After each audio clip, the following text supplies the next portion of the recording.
사랑하는 주님 앞에 형제자매 한자리에 그 시련에 생각하며 즐거운 찬송 부르네.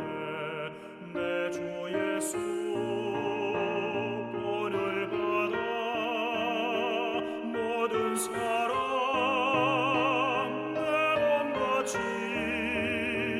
환난 근심 위로하고 진심으로 사랑하세.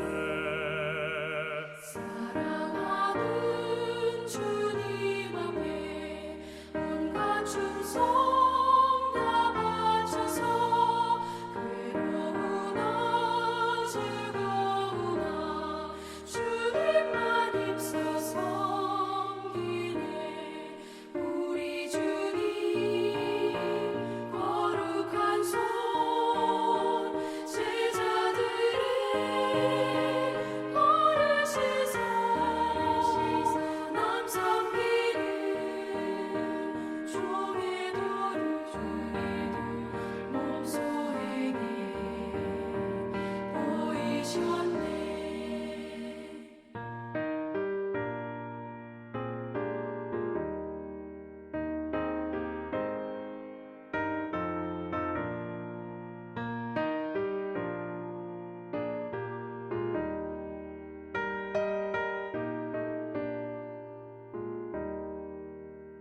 사랑하는 주님 예수 같은 주로 섬기나니 한 피마다 한 몸이루 형제여 친구들이여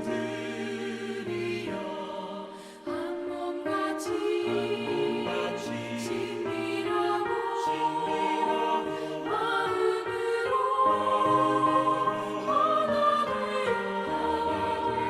우리 주님 크신 뜻을 지성으로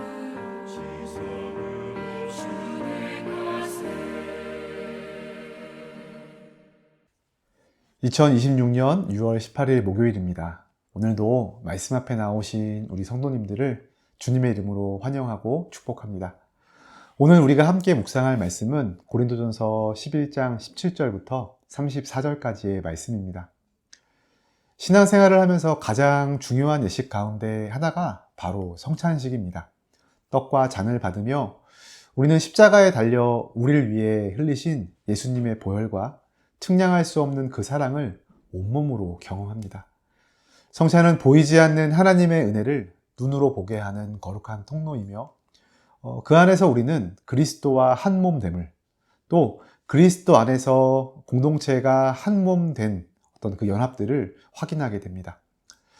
그러나 오늘 함께 읽을 본문에서는 이토록 은혜로워야 할 성찬의 자리가 도리어 교회를 분열시키고 성도들에게 깊은 상처를 남기는 현장으로 변질된 것을 보게 됩니다. 이러한 모습을 보며 바울은 너희의 모임이 유익하기는커녕 도리어 해롭게 되었다라고 꾸짖고 탄식합니다. 도대체 고린도 교회 안에서 무슨 일이 벌어지고 있었던 것일지, 왜 생명을 나누고 하나됨을 누려야 할 평등의 식탁이 누군가에게는 배를 움켜쥐고 눈물을 삼켜야 하는 수치스러운 자리가 되었는지 한번 살펴봤으면 좋겠습니다. 오늘 이 새벽 우리는 바울이 고린도 교회를 향하여 던지는 책망과 권면의 말씀을 통해 우리 교회의 모임과 또 예배의 본질을 함께 돌아보는 시간이 되었으면 좋겠습니다. 오늘 함께 말씀 읽겠습니다.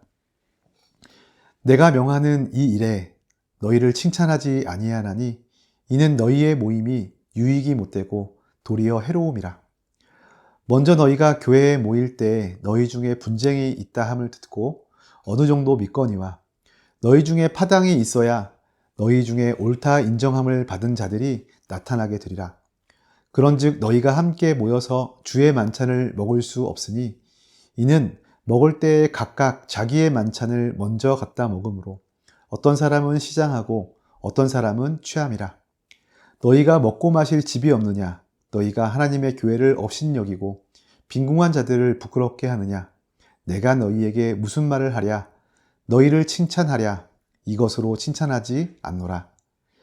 내가 너희에게 전한 것은 주께 받은 것이니 곧 주 예수께서 잡히시던 밤에 떡을 가지사 축사하시고 떼어 이르시되 이것은 너희를 위하는 내 몸이니 이것을 행하여 나를 기념하라 하시고 식후에 또한 그와 같이 잔을 가지시고 이르시되 이 잔은 내 피로 세운 새 언약이니 이것을 행하여 마실 때마다 나를 기념하라 하셨으니 너희가 이 떡을 먹으며 이 잔을 마실 때마다 주의 죽으심을 그가 오실 때까지 전하는 것이니라.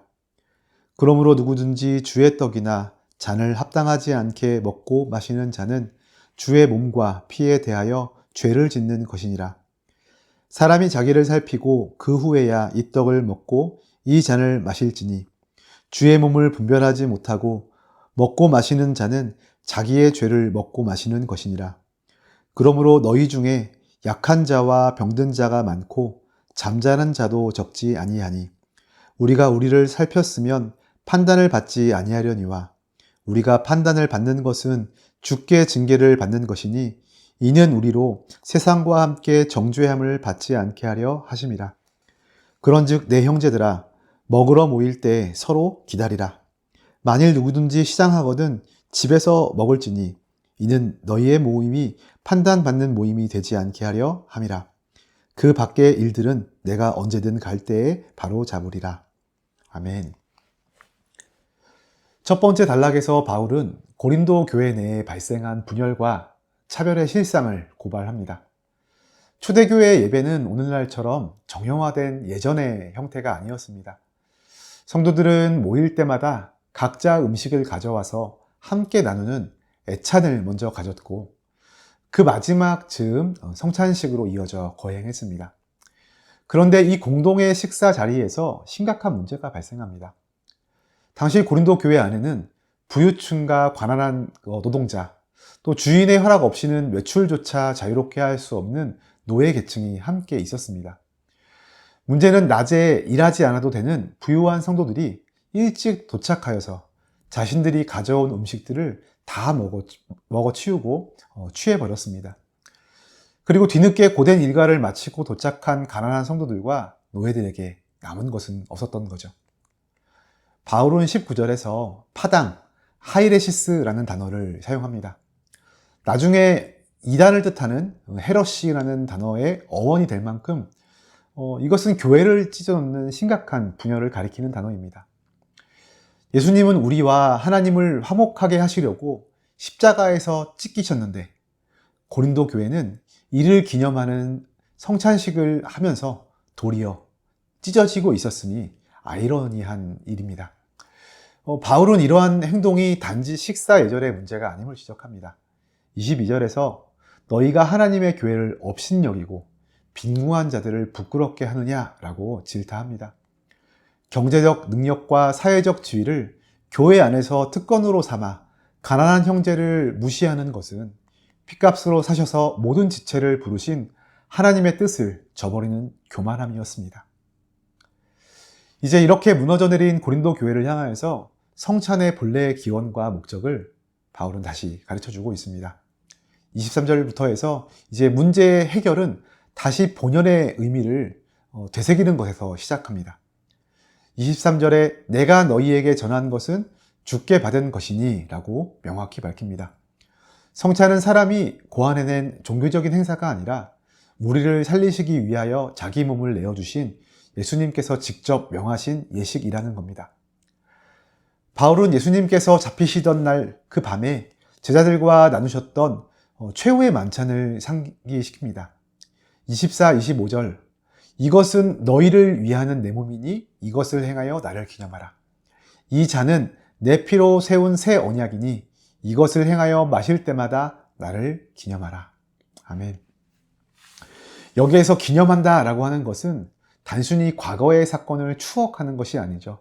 자기를 버려 우리를 살리신 주님의 사랑을 오늘 우리의 삶 안에서 생생하게 재현하는 것입니다. 성찬은 자격 없는 우리가 전적인 은혜로 구원받았음을 고백하며 그 은혜를 나 혼자만 간직하는 것이 아니라 함께 나누며 살겠다라는 공동체적 서약이기도 합니다. 더 나아가 바울은 26절에서 성찬의 사명을 이렇게 선언합니다. 너희가 이 떡을 먹으며 이 잔을 마실 때마다 주의 죽으심을 그가 오실 때까지 전하는 것이니라. 성찬을 통하여 단지 우리의 결속을 다지는 것에 머무는 것이 아니라 예수님의 초림과 재림 사이, 이미와 아직 사이의 종말론적 시간을 살아가는 성도들이 세상 가운데 전해야 할 것이 무엇인지를 확인하게 되는 겁니다. 즉 성찬을 통하여 떡과 잔을 마시며 주님의 죽으심을 기억하고 이것을 주님 다시 오실 때까지 전하는 것, 그것이 교회의 존재 이유입니다. 그런데 그 거룩한 만찬의 자리에서 가난한 형제를 소외시키고 굶주리게 한다면 그 교회가 세상에 보여줄 복음은 무엇이 남겠습니까? 아무것도 남지 않게 됩니다. 그래서 바울은 다시 이를 분명히 하며 복음의 능력을 무력화시키는 이 치명적인 악습을 끊어내야만 한다고 강조하고 있는 것입니다. 이제 바울은 성찬의 본질에 대하여 합당하게 참여시키기 위한 영적인 태도와 구체적인 지침을 이제 마지막 단락 27절 이하에서 제공하고 있습니다. 27절에서 누구든지 주의 떡이나 잔을 합당하지 않게 먹고 마시는 자는 주의 몸과 피에 대하여 죄를 짓는 것이니라 라고 하면서 엄중히 경고합니다. 여기에서 합당하지 않게 한다라는 것은 자신의 이기심으로 인해 상처받고 찢어진 공동체의 현실을 전혀 의식하지 못한 채 혹은 형제를 향한 미움과 무관심을 회개하지 않고 습관적으로 떡과 잔을 취하는 태도를 말합니다. 사랑이 없는 종교적인 열심은 도리어 주님을 십자가에 다시 못 박는 죄를 범하는 것과 같다는 뜻입니다. 그래서 바울은 28절에서 사람이 자기를 살피고 그 후에야 이 떡을 먹고 이 잔을 마실지니 라고 명합니다. 내 안에 숨겨진 교만과 지체를 향한 무례함이 없는지 삶을 정직하게 돌아보고 회개하라는 것입니다. 그러나 고린도 성도들은 이 성찬의 과정들을 생략한 채 아니라고 경솔하게 성찬에 참여했습니다. 바울은 이러한 잘못된 태도가 가져온 비극적인 결과로서 30절의 현실을 지적합니다. 당시 고린도 교회 안에는 약한 자와 병든 자가 많았고 심지어는 잠자는 자, 성도의 죽음에 대한 완곡한 표현이죠. 죽은 자들이 이렇게 적지 않았습니다. 바울은 이 아픈 현실을 스스로 분별하여 살피지 않은 성찬의 결과라고 연결합니다.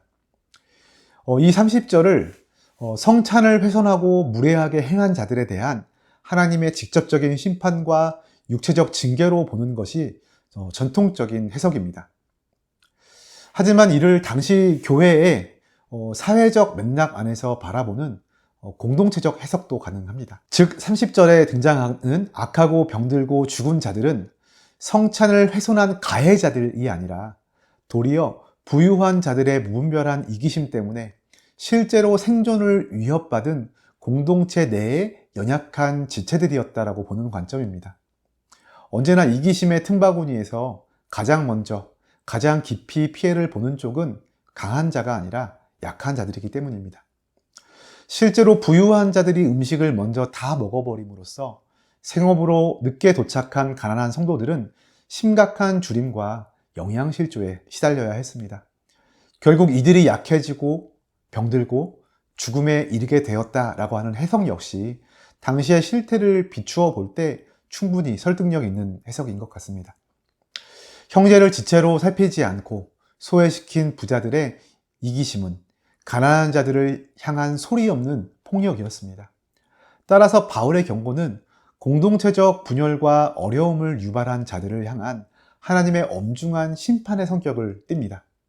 지체를 지체로 분별하지 못함, 그 자체에 대한 하나님의 무서운 징계이자 이기심으로 형제를 사지에 몰아넣은 자들을 향한 준엄한 경고인 겁니다.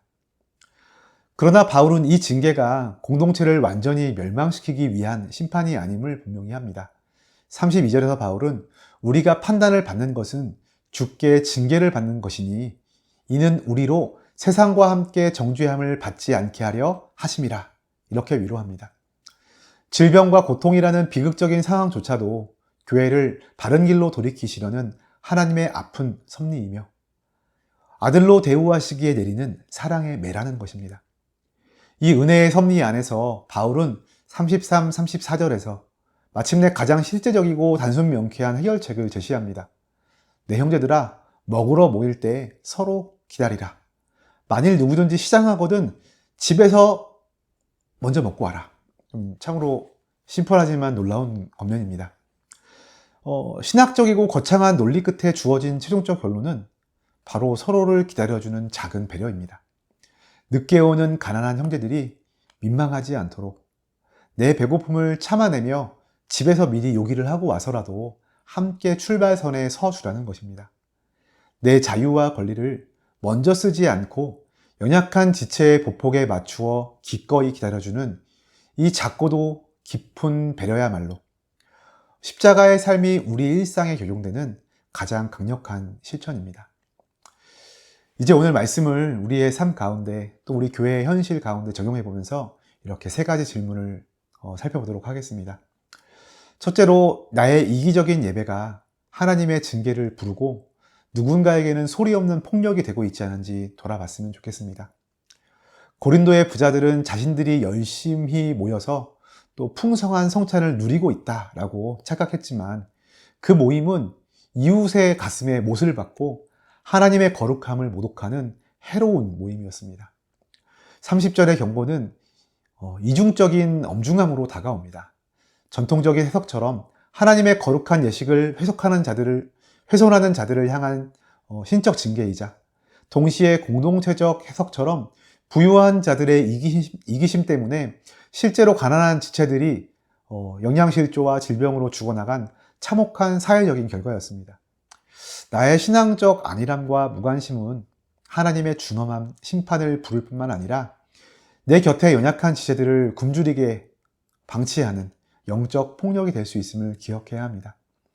우리의 예배는 나만의 만족을 구하는 자리가 아니라 하나님의 거룩함을 두려워하며 소외된 지체의 생존, 삶을 돌아보는 생명의 살림의 자리가 되기까지 나아가야 합니다. 둘째로, 세상의 기준과 가치관을 교회 문턱 안으로 그대로 들고 오고 있지는 않습니까? 세상은 언제나 돈과 권력, 학벌과 사회적 지위로 사람을 평가하고 견고한 계층의 벽을 세웁니다.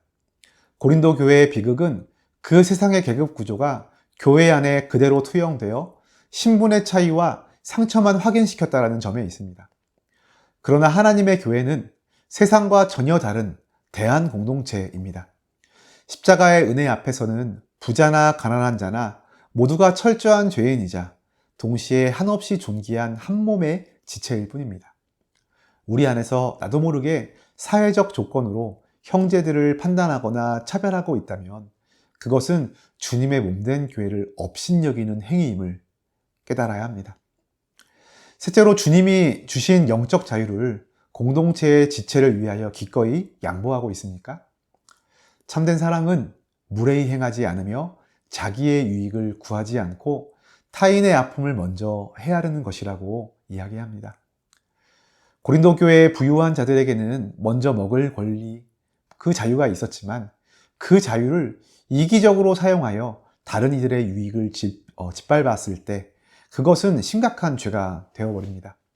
내가 누릴 수 있는 권리가 있고 앞서갈 수 있는 영적 자유가 있다 할지라도 뒤처진 연약한 형제가 상처받고 쓰러질 수 있다면 그것을 잠시 멈추고 기다려주는 것이 예수님의 마음입니다. 내 자유를 주장하는 것이 아니라 연약한 지체의 보폭에 맞추어 기꺼이 기다려주는 이 작고 깊은 배려로 십자가의 삶이 우리의 일상에 적용되는 가장 강력한 실천임을 기억하며 살아갔으면 좋겠습니다. 사랑하는 성도 여러분, 사도 바울이 그토록 가슴 아파하며 고린도 교회를 꾸짖었던 이유는 그들이 행한 성만찬이 생명을 살리는 복음의 능력을 철저히 파괴하고 있었기 때문입니다. 성만찬은 내 배를 채우기 위해 십자가를 이기적으로 소비하는 자리가 아닙니다. 연약한 지체를 살리기 위하여 나의 기득권과 자유를 십자가에 못 박는 은혜의 재현입니다. 지체를 분별하지 못하여 형제를 사지에 몰아넣고 교회의 거룩함을 무너뜨린 이기심은 반드시 하나님의 징계와 심판 앞에 서게 됩니다. 그러나 이 아픈 징계조차도 우리를 세상과 함께 정죄하시지 않기 위한 하나님의 눈물 어린 사랑의 매임을 기억합시다. 오늘 하루 나의 유익보다 이웃의 유익을 먼저 구하며 서로 기다려주는 작은 배려를 통하여 주님이 원하시는 진정한 평등의 식탁을 삶의 자리에서 온전히 살아내는 복된 성도님들이 되시기를 축복합니다. 우리 오늘 말씀을 기억하며 기도할 때 이렇게 기도합시다. 하나님 아버지, 자격 없는 우리를 위해 십자가에서 살을 찢고 피를 흘리심으로 구원의 식탁에 초대해 주신 그 크신 은혜에 감사드립니다. 주의 몸된 교회의 거룩함을 두려움으로 지키게 하여 주옵소서. 내 안의 안일함 때문에 곁에 있는 연약한 지체들이 상처받지 않도록 늘 우리 자신을 살피게 하옵소서. 내 자유와 권리를 주장하기보다 지체를 위해 기꺼이 나를 낮추고 기다려줄 수 있는 예수님의 마음을 우리 안에 부어 주시옵소서. 그리하여 우리 교회가 세상의 모든 차별의 벽을 허물고 모두가 그리스도 안에서 평등하게 사랑받는 진정한 생명의 공동체로 세워지게 하여 주옵소서. 우리 오늘도 이렇게 함께 기도하며 오늘 여러분의 그 모든 걸음과 관계 속에 정말로 하나님의 은혜가 가득 넘치기를 축복합니다. 하나님의 거룩함을 경외해야 하고 세상의 장벽을 넘어 이웃을 먼저 분별하고 품어 안는 여러분의 따뜻한 섬김을 통해서 삶의 모든 자리에 주님이 기뻐하시는 진정한 평등과 평화의 식탁이 아름답게 차려지기를 기대합니다.